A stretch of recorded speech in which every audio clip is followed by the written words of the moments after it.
La Villota friulana rappresenta un'autentica testimonianza del mondo vocale e corale della nostra regione.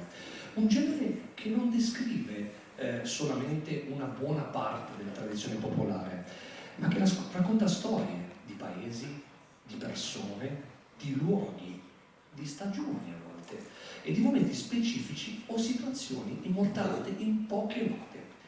Spesso la Villota è caratterizzata da musicalità spontanea e genuina, ma nasconde all'interno fotografie emotive impossibili da riprodurre con altri mezzi. Uno scatto semplice, ma caratteristico e indelebile per quelle persone che sanno riconoscersi e rivivere in queste musiche.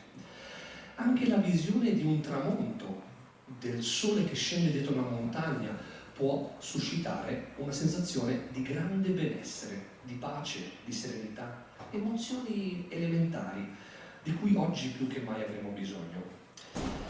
Ancora una volta la montagna, attraverso la sua maestosità, diventa un simbolo in cui il mondo bucolico, l'amore per la persona amata e l'incertezza della vita umana rimangono elementi tipici della nostra esistenza. Di Gianni Malatesta vi proponiamo A Blanca de Sorelli.